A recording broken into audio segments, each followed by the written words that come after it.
ಏನು ಶಿಕ್ಷಕರ ನೇಮಕಾತಿ ಏನಿಲ್ಲಲ್ಲ ನಿಮ್ಮ ಖಾತೆ ವರ್ಗಾವಣೆನೋ ನಾನು ವರ್ಗಾವಣೆ ಮಾಡೋದೇ ಇಲ್ಲ, ಅದೆಲ್ಲ ಕೌನ್ಸಿಲಿಂಗಲ್ಲಿ ನಡೆಯುತ್ತೆ. That is all wrong. ನಿಮಗೆ ಬರೋದು ಇನ್ಫಾರ್ಮೇಷನ್ ರಾಂಗ್. ಅದು ಇನ್ಫಾರ್ಮೇಷನ್ನು ಯಾಕೆಂದರೆ ನಾವು ಮಾಡೋದೇ ಇಲ್ಲ, ಎಲ್ಲ ಎವ್ರಿಥಿಂಗ್ ಗೋಸ್ ಆನ್ ಇದರಲ್ಲಿ ಬರುತ್ತೆ. ಅದು ಏನು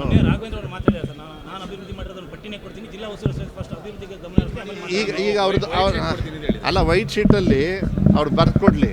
ಈಗ ನಿನ್ನೆ ಕುಮಾರಸ್ವಾಮಿಯವ್ರಿಗೂ ಒಂದು ಅರ್ಜಿ ಕೊಟ್ಟಿದ್ದಾರೆ, ವಿಮಾನ ನಿಲ್ದಾಣಕ್ಕೆ ನೈಟ್ ಲ್ಯಾಂಡಿಂಗ್ ಇದೆ. ಯಾಕೆ ಉದ್ಘಾಟನೆ ಯಾವನ್ನ ಹೇಳಿದ್ನಂತೆ ಇವ್ರಿಗೆ ಮಾಡೋಕ್ಕೆ? ಆ್ಯಂಡ್ ಸೆಕೆಂಡ್ಲಿ ರಾಜ್ಯ ಸರ್ಕಾರದ ರೀ ಅದು ಪ್ರಾಪರ್ಟಿ, ಏನು ಅಲ್ಲಿ ಹೋಗಿ ಕೊಡ್ತಾರಲ್ಲ, ಏನು ಕೊಡ್ತಾರಂತಲ್ಲಿ? ಏನದು ಆ ಇಂಡಸ್ಟ್ರಿಗೆ ಸೇರಿರೋದ? ಇಂಡಸ್ಟ್ರಿ ಮಿನಿಸ್ಟ್ರಿಗೆ ಸೇರಿದೆ? ಯಾರು ಹೇಳಿದ್ದು? ನಿಮ್ಮ ಟ್ಯಾಕ್ಸ್ ಹಣದಲ್ಲಿ ಶಿವಮೊಗ್ಗ ಏರ್ಪೋರ್ಟ್ನ, ಸೆಕೆಂಡ್ ಲಾರ್ಜೆಸ್ಟ್ ಏರ್ಪೋರ್ಟ್ನ ನಮ್ಮ ಟ್ಯಾಕ್ಸಲ್ಲಿ, ನಿಮ್ಮ ಟ್ಯಾಕ್ಸಲ್ಲಿ ಕಟ್ಟಿರೋದು. ಅರ್ಜಿ ಅಲ್ಲಿ ಕೊಟ್ಟ ತಕ್ಷಣ ಏನು ಜನರು ದಡ್ರ? ಅಭಿವೃದ್ಧಿ ಅವ್ರು ಏನು ಮಾಡಿದ್ದಾರೆ ಕೊಡ್ಬೇಕಾ ಶರಾವತಿ ಅವ್ರನ್ನ? ರೀ ನಾನು ಅಧಿಕಾರ ಇದ್ದ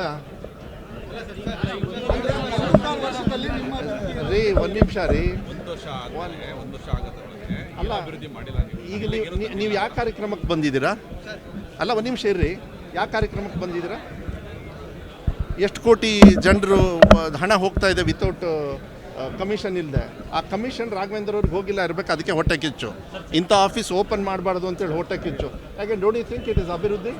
ಒಂದು ವರ್ಷಕ್ಕೆ ಎಷ್ಟು ಹೋಗುತ್ತೆ ಗೊತ್ತಾ? ಒಂದು ಇದಕ್ಕೆ ಗ್ರಾಮ ಪಂಚಾಯತಿಗೆ ಸುಮಾರು 9 ಕೋಟಿ ಹೋಗುತ್ತೆ. ಯಾಕೆ ಅದು ಅಭಿವೃದ್ಧಿ ಅಲ್ಲ? 5 ಅಲ್ಲ, 9 ಕೋಟಿ ಹೋಗುತ್ತೆ 5 ಯೋಜನೆಯಿಂದ. ಅದು ಅಭಿವೃದ್ಧಿ ಅಲ್ಲದೆ ಏನು ಎಲ್ಲಿಂದ ಬರುತ್ತಂಥದ್ದು?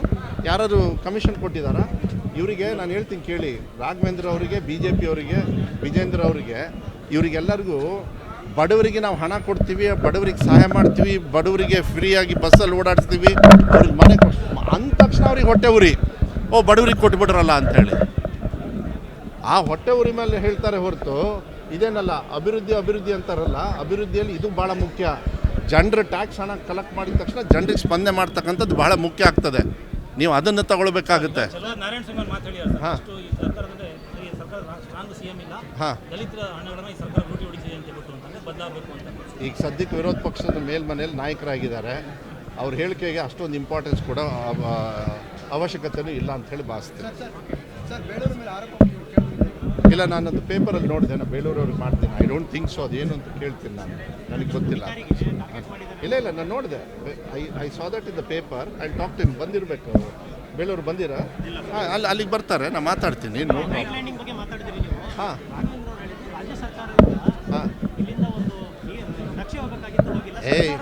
ಒಂದು ನಿಮಿಷ ಏನು ಅಲ್ರಿ, ಇವರೇ ಇದ್ರಲ್ಲ, ನರೇಂದ್ರ ಮೋದಿ ಅವ್ರನ್ನ ಕರೆಸಿ ಓಪನಿಂಗ್ ಮಾಡಿದ್ರಲ್ಲ.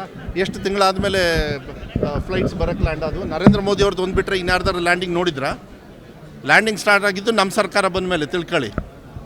ಅವ್ರ ಸರ್ಕಾರದಲ್ಲಿ ಆಗಲಿಲ್ಲ, ನಮ್ಮ ಸರ್ಕಾರದಲ್ಲಿ ಆಗಿರೋದು.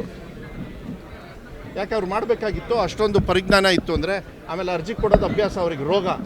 ವಿಜೇಂದ್ರ ಅವರಿಗೆ, ರಾಘವೇಂದ್ರ ಅವರಿಗೆ ಅದೊಂದು ರೋಗ. ನೀರಾವರಿಗೆ ನಾವು ಪಾದಯಾತ್ರೆ ಮಾಡ್ತೀವಿ, ಡಿ ಕೆ ಶಿವಕುಮಾರ್ ಅವ್ರ ಹತ್ರ ಹೋಗಿ ಅರ್ಜಿ ಕೊಡ್ತಾರೆ. ಅರ್ಜಿ ಕೊಟ್ಟ ತಕ್ಷಣ ಇನ್ನು ಅವ್ರು ಮಾಡಿದ್ರು ಅಂತ ಹೇಳಾಗುತ್ತಾ? ಈ ಶುಡ್ ಬಿ ಅವ್ರಿಗೆ ಅವ್ರು ಸ್ವಲ್ಪ ಕಾಮನ್ ಸೆನ್ಸ್ ಕಮ್ಮಿ ರಾಘವೇಂದ್ರ ಅವರಿಗೆ. ಅದು ಮಾಡಿರೋದು ನೀರಾವರಿ ಇದು ಹೇಳ್ತಾರೆ. ನಮ್ಮ ನಾಗರಾಜಗೌಡರು ಇಲ್ಲೇ ಎಲ್ಲ ಇರಬೇಕು. ನಾಗರಾಜಗೌಡರು ಹೇಳ್ತಾರೆ ಅಲ್ಲಿ ಇದೇನಾಗಿದೆ ಅಂತೇಳಿ. ಕೂತ್ಕೊಂಡು ರಿಪೇರಿ ಮಾಡೋ ಕೆಲಸ ನಾನು ಮಾಡ್ತಾಯಿದ್ದೀನಿ. ಕಮಿಷನ್ ತಿಂದವರು ಅವರು, ಅದನ್ನು ಕೂಡ ಬಯಲಿಗೆ ಇಳಿತೀವಿ. ಅದೇನು ಹಾಗೆ ಅಲ್ಲ. ಸಂತ್ರಸ್ತರಿಗೆ, ಶರಾವತಿ ಸಂತ್ರಸ್ತವರಿಗೆ ಮೊನ್ನೆ ಬಂದು ನಿಮಗೆ ಹೇಳಿ, ದೇವದತ್ ಕಾಮತ್ ಅಂತ ಹೇಳಿ ಸುಪ್ರೀಂ ಕೋರ್ಟಲ್ಲಿ ಲಾಯರ್ನ ಹಾಕ್ತೀವಿ. ಯಾಕೆ ಹಾಕ್ತೀವಿ? ಬಡವರು ಯಾರು ಅವರು ಜಮೀನನ್ನ ಬಿಟ್ಕೊಟ್ಟು ನಮಗೆ ಬೆಳ್ಕೊಟ್ಟಿದ್ದಾರೆ. ಇವತ್ತು ಕತ್ವಲ್ಲಿ ಇರ್ತಕ್ಕಂಥ ವ್ಯವಸ್ಥೆಯನ್ನು ಮಾಡಿದ್ದು ಯಾರು? ಇದೇ ಬೊಮ್ಮಾಯಿ ಅವರು. ಆಯಿತು, ಏನು ಮಾಡಿದ್ರು ಅಂತ ರಾಘವೇಂದ್ರ ಅವರು? ಆಯಿತು, ಅಭಿವೃದ್ಧಿ ಮಾಡ್ಯಾರಲ್ಲ. ಒಬ್ಬರಿಗೆ ಒಂದು ಹಕ್ಕು ಕೊಡ್ತಕ್ಕಂಥದ್ದು ಮಾತನ್ನು ಪಾರ್ಲಿಮೆಂಟಲ್ಲಿ 10 ವರ್ಷದಲ್ಲಿ ಏನಾರು ಮಾತಾಡಿದಾರನ್ರಿ ಇವರು? ಒಂದು ದಿವಸ ಮಾತಾಡಿರೋ ನೀವು ಪ್ಲೇ ಮಾಡಿ ನೋಡೋಣ.